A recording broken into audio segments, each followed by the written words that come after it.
In an industry stuffed with marketing bullshit, empty promises, and shiny-suited liars, one woman's had enough. She knows what it's like to have the wrong clients, no money, and no time for fun. But she also knows how to fix it.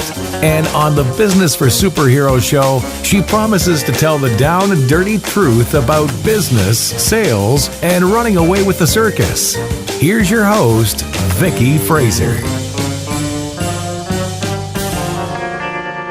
And welcome to the Business for Superheroes show. I'm Vicky Fraser, your host, and today I am not here with Joe. Today I am here with Rob Drummond, who is one of my small business superheroes. He is a member of my inner circle, and he is on today to talk about CRM systems. And I will get him to explain what those are in just a moment. But first of all, hi Rob. Hi Vicky. How are you doing? Yeah, good, thanks. I feel like I should have some gin or something. Yeah, it's a bit early. I should point out that it's 11:04 a.m. on a Wednesday, so probably no gin for now. But if you want to get yourself a gin, you carry on. That's absolutely fine. So thank you very much for coming on the show. I always like to have guests on. So tell us all a little bit about yourself. Who are you? Yeah, so I have a bit of a checkered background in terms of I'm a marketing person. I'm a copywriter, but my background is actually in CRM, which to me stands for Customer Relationship Management Systems. Cool. So I started off in marketing, basically doing all sorts of different things. I've done just about every digital marketing job you can imagine to varying degrees of competency. And I've kind of gone around in a big circle to the point where I realized that what actually mattered was the database at the center of everything. I like the words, I like the copywriting, I like the AdWords, but ultimately it only really works when there's a database at the middle of it all, so you've actually got the contacts or the right contacts and the right information to actually send the copy that you're doing to. So that's kind of, I've sort of come full circle on that. So the work that I do now is still based a little bit around AdWords and copywriting, but I try and tie it together using systems as well. So I do a lot of work with Infusionsoft, which we might talk about a little bit. But what I've sort of realized recently is that there's a huge amount of confusion around these systems. There's a huge range of options. The pricing points of these options have come down recently as more of these services have become hosted. So yeah, that's basically what I do, I guess. Cool. Okay, so you explained the acronym CRM system. What actually is it? Tell us a little bit about what actually is a CRM system and where you first started messing around with databases. Because you are quite right. The money is always in the list. That's what I always like to say. Because you need to have your kind of list sorted. So tell us how a CRM system will do that for you. So I guess like back in the very beginning, back in the early days where people were just traders, you didn't need a CRM system. So a CRM system is a fancy, stupid buzzword for a database. It's just a customer database. That's all it is. And I guess in the old days, the old salesman would have had their little black book, wouldn't they, with all the notes about their customers, and that would have been their CRM system back then. Yeah, you had a black book. You had people who owed him money. You sent the heavies around when he didn't pay, and he knew everything. It was either in his head or in small notes, and it just wasn't necessary. But then business expands. We have limited companies. We have Adam Smith shows up, and all of a sudden you have this entity, which is a legal entity. Your business is, effectively legally a person, but it doesn't have a memory. Right. So actually, your business swims in customer data all the time. But customer data, it's kind of transient, and unless you capture it and store it in a system, it evaporates very quickly. Yeah. So that's kind of why you need it, because you've got all this customer data, and actually, as the digital world has developed, the range of data available to us has dramatically increased because there's just more data. If you think about 40 years ago, you sent someone a mailing, you didn't know if they opened it, you didn't know if they read it. Whereas we have all of those data points now, so it's capturing the data when it shows up, so that you can then potentially use it to do something else or trigger something else, basically. Okay, yeah. I mean, that's a really good point. Since everything has got more complicated. I mean, it's a very good point actually, because in the old days when people would send direct mail shots out, you're quite right. They didn't know whether or not they were being opened, and the only metric they had was whether or not they were making sales, which is why the old school direct mail was so bloody good, and why today's marketing is largely so bloody crap, because because you can kind of look at, people get kind of bogged down with all these metrics, and in the end it's only sales that matter. But like you say, a lot of these kind of bits of data that pop out are really, really useful. So you can tell who's opening your emails, you can tell what they're clicking on, and that's really, really useful stuff, isn't it? Tell us a bit about why that's so useful. Well, it's all customer interactions, and if you think about it, so part of my model when I'm talking to people about CRM systems is to think about, what are the inputs that go into your database to begin with. Yeah. So the inputs generally are either information that you hold about your customers, so where they live, maybe things you would store in a field, so how tall they are, or whatever's appropriate, yeah. Or it's interaction based stuff, so it's things that they've done, it's things that they've bought, it's things that they've clicked on, it's things that they've perhaps they've shown up at your events, for example. That's another input. Lost my train of thought. That's okay. I derail myself all the time when. What was the question? So what is it about kind of capturing all these minute data points that's so useful? I mean, now we can tell who's opened an email, who's clicked on it. Why is that important? Why should we care? Because ultimately, because then when you store it, you can then do something with the data. So it's taking all of that data, and I think it's worth saying as well that data itself isn't very intelligent. Data itself is like ones and zeros. It's quite dumb. So the fact that I received your daily email this morning, I opened it, I clicked on it, that is, just ones and zeros basically. Yeah. It's putting it into a system and converting it into information where you can do something with it. Where the fact that I've clicked on a link in your email means that you can then do something with that. That's kind of why you would store all of this information about stuff that's going on. Okay, cool. So tell us a bit about the CRM system that you use, because I should point out I use Entreport, and I have done for quite a while, and I'm quite happy with it, mostly because I just want this stuff to work, because I don't understand it. I mean, I understand, I just want it to do what I know it needs to do. I'm kind of in awe of you because you understand how this thing works, and it's just like I can't even get my head around that. So tell us a bit about Infusionsoft and what you do with it and what it can do. So Infusionsoft is a hosted CRM system. So like Entreport and like a lot of the others, so SharpString would be another example. So a hosted CRM system is when I used to sell CRM systems, the hosted thing has only come about quite recently. Previously, you'd have to buy this thing, you'd have to spend $8,000, $15,000 in pounds, that is, on a system, and someone would come in and they'd install this thing on a server, and it'd all run in house. And the advantage of doing that is your data then is held in house, I guess. Yeah. Whereas for me and you, so your data is held on Entreport servers. Yeah. And they manage all of the infrastructure. You do not manage the server. You do not touch the server. And that's been a big change actually. Because for people like me and you, like I don't know about you, but I have no interest in having an IT department. Oh God, no. I don't think I'd recognise a server if I picked one. Yeah. So in Infusionsoft, it's a hosted thing, and what I'm seeing is that a lot of these services are becoming hosted just to make it easier for small businesses, because a lot of small business owners don't want to have IT departments. Yeah. And it's kind of made a lot of really powerful functionality available to small business owners at a relatively reasonable cost. Okay. So what kind of functionality, what can we do with these things? So most people buy Infusionsoft for its marketing automation capabilities. Okay. So at its core, it's three things. You've got the CRM aspect of it, which is all to do with storing information about your customers. It's still got the e-commerce aspect to it, which is then selling online, and it's got the email marketing automation side of it. And it's the marketing automation that most people buy it for. Quite often, people with existing companies will have some sort of database. Yeah.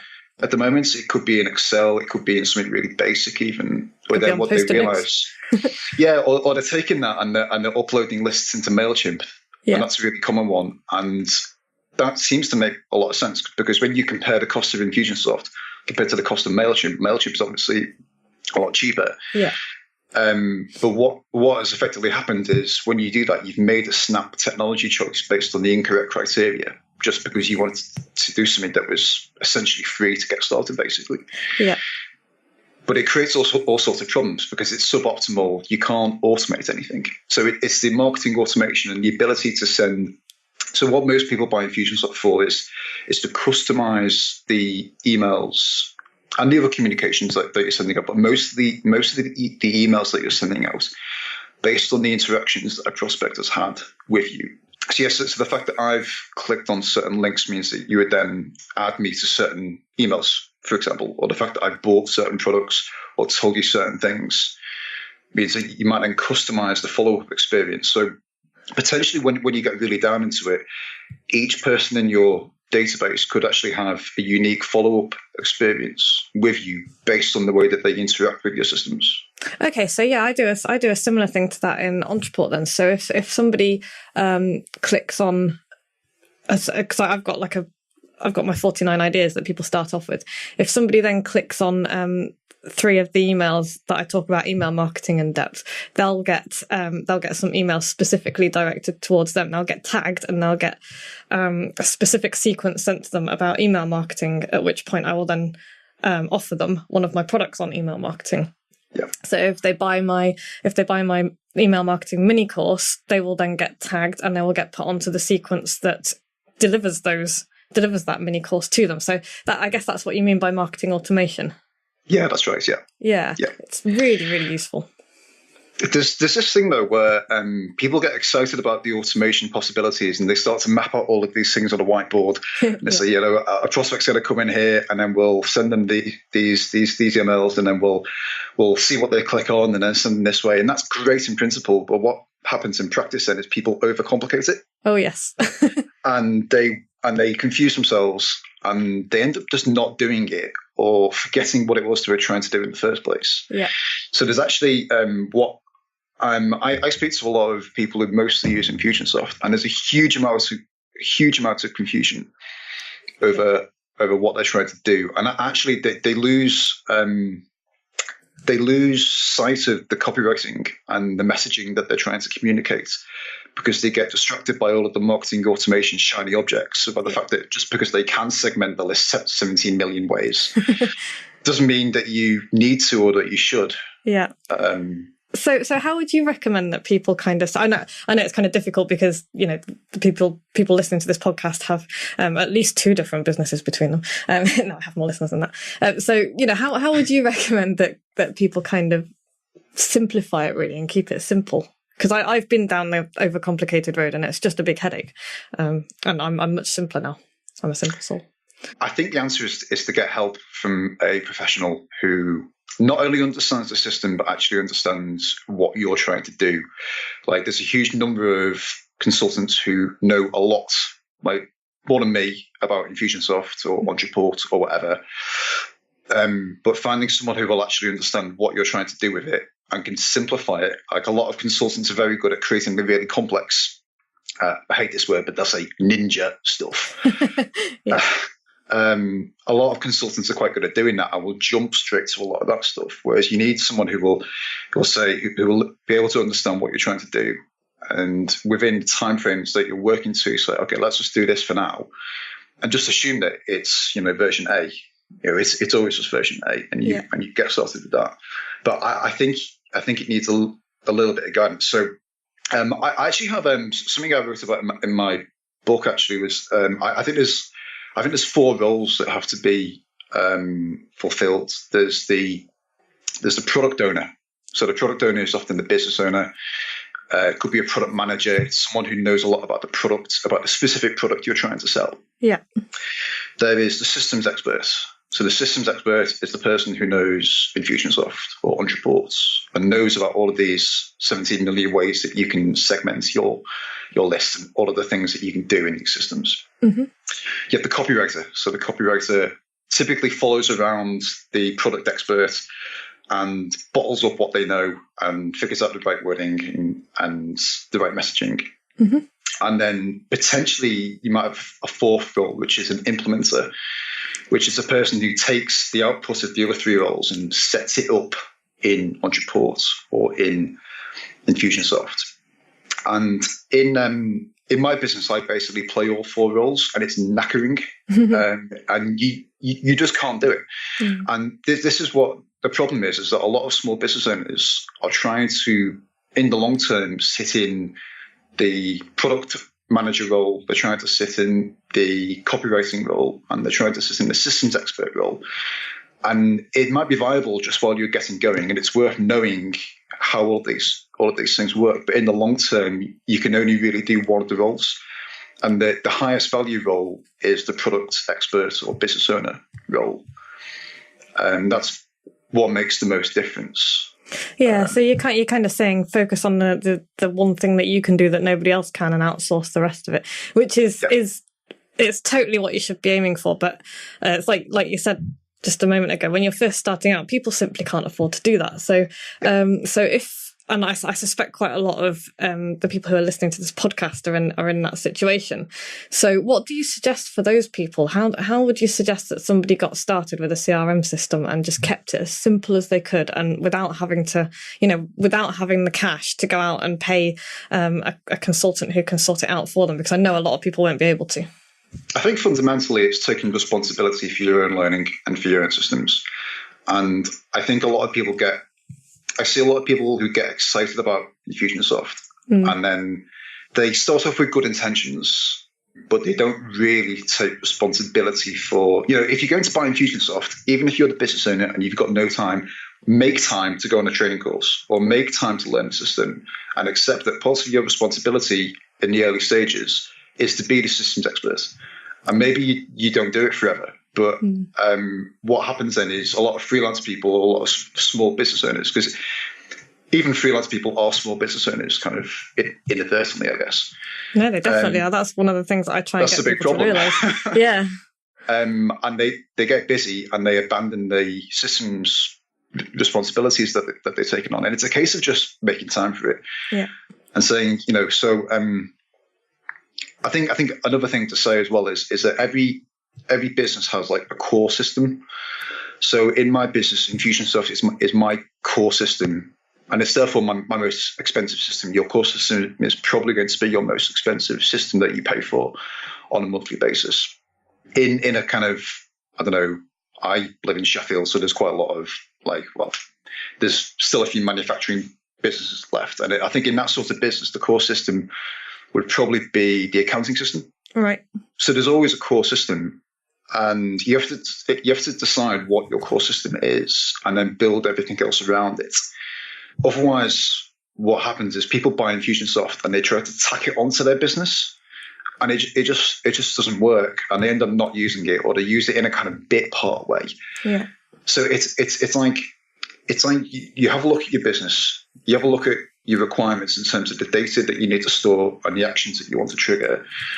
And based on your best assumptions on that, you pick the most appropriate system for that. And then you make it your core system, and you put it at the center of what you do, and you go deep into it.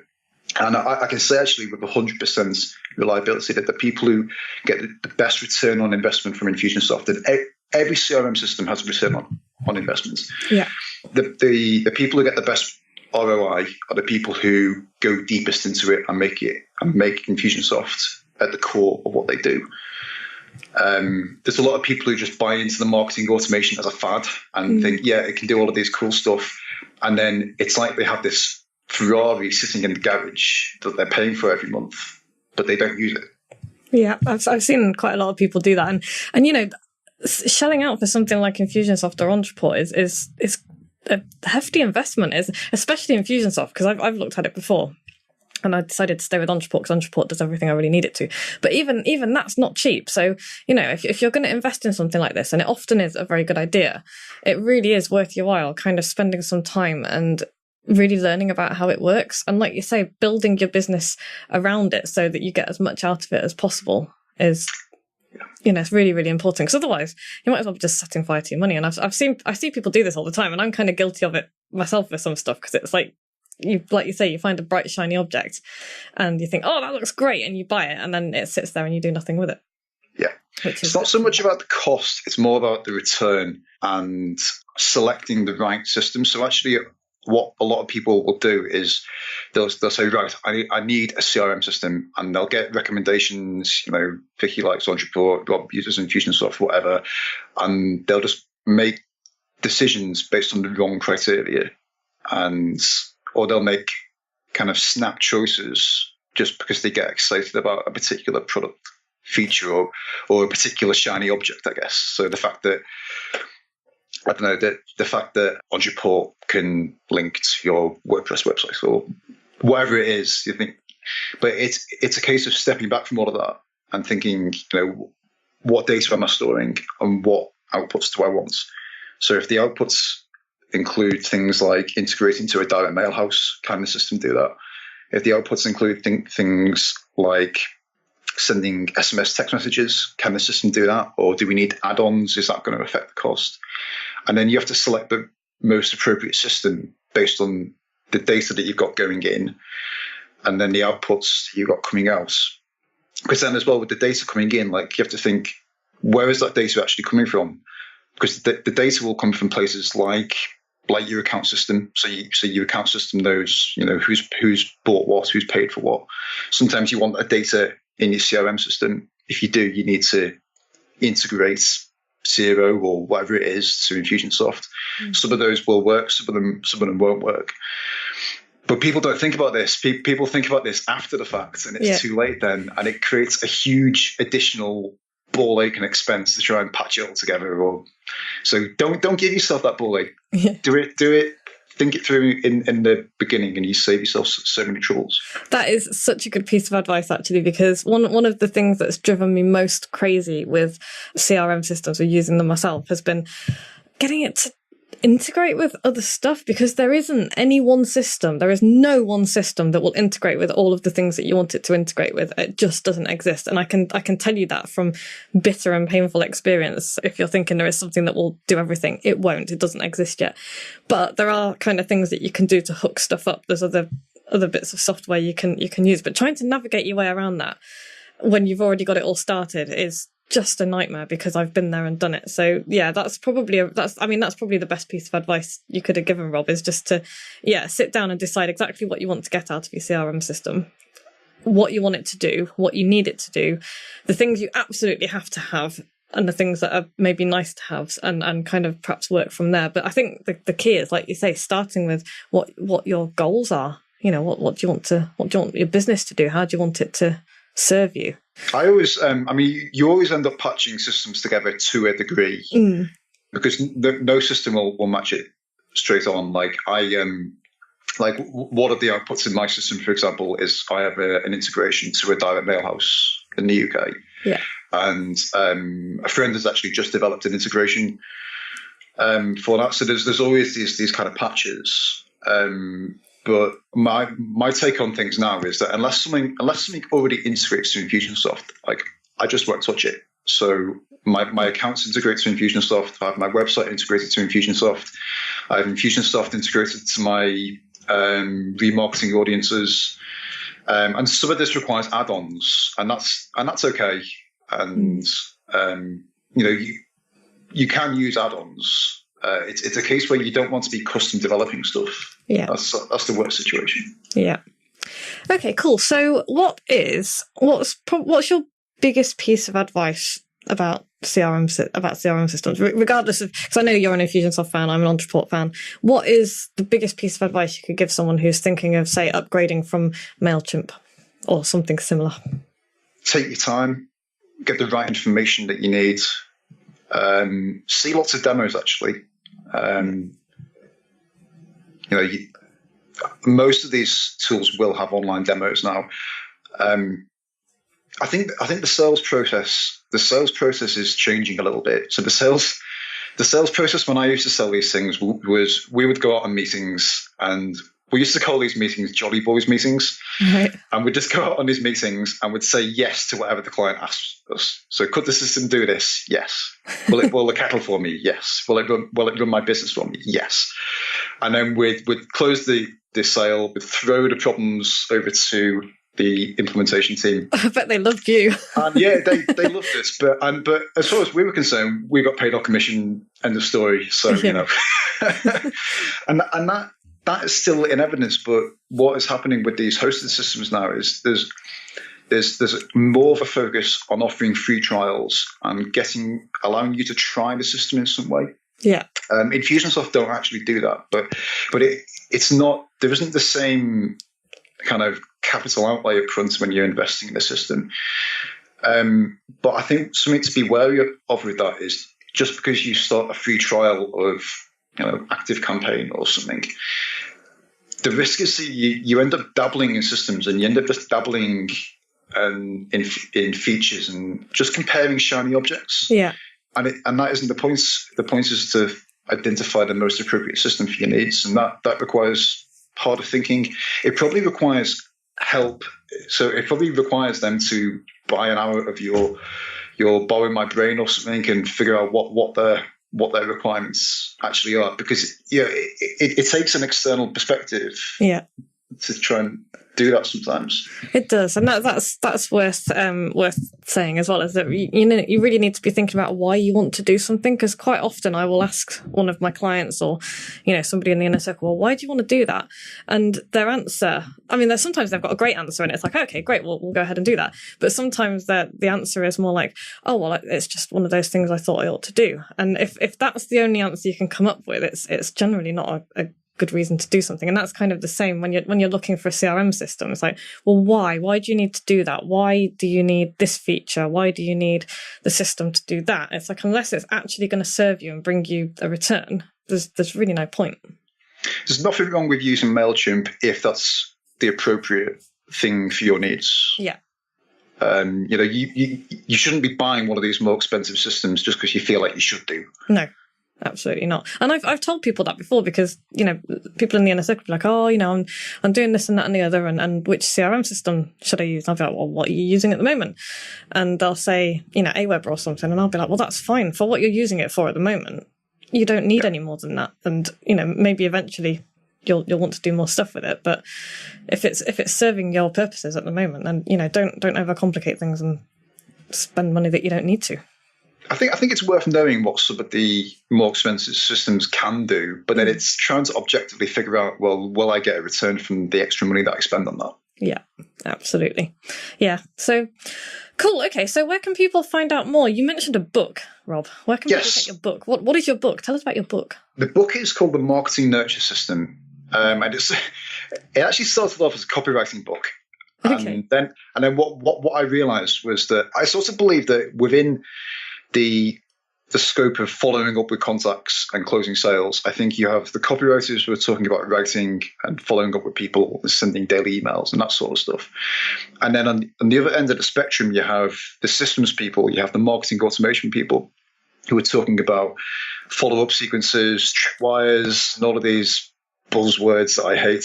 Yeah. And I feel like there's a bit of a mixed approach needed in terms of, yes, the copy is important, yes, the systems are important, but how do we efficiently move people from opting in to the point where they're spending money with you as soon as possible? Yeah.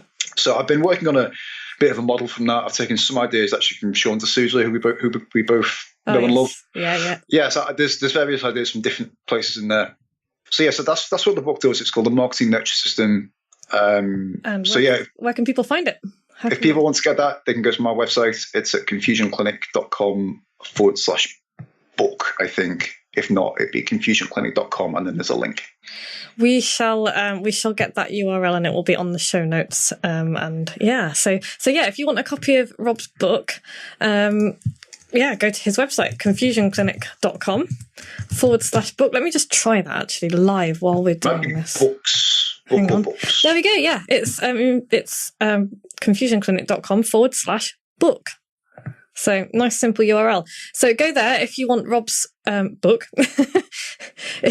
Don't do what Vicky does for her events. So at the end of every podcast, Vicky says, "Come to my events. It's Business for Superheroes /events /7 words or whatever it is." You know what? There's always a link in the show notes, and if somebody can't be bothered to type that in, then I don't want them at my event. I guess it's like an extra barrier, isn't it? If they really want to come, they'll find the page. I could quite easily claim that it was an extra barrier rather than that I decided I was going to do an event and fling a URL up.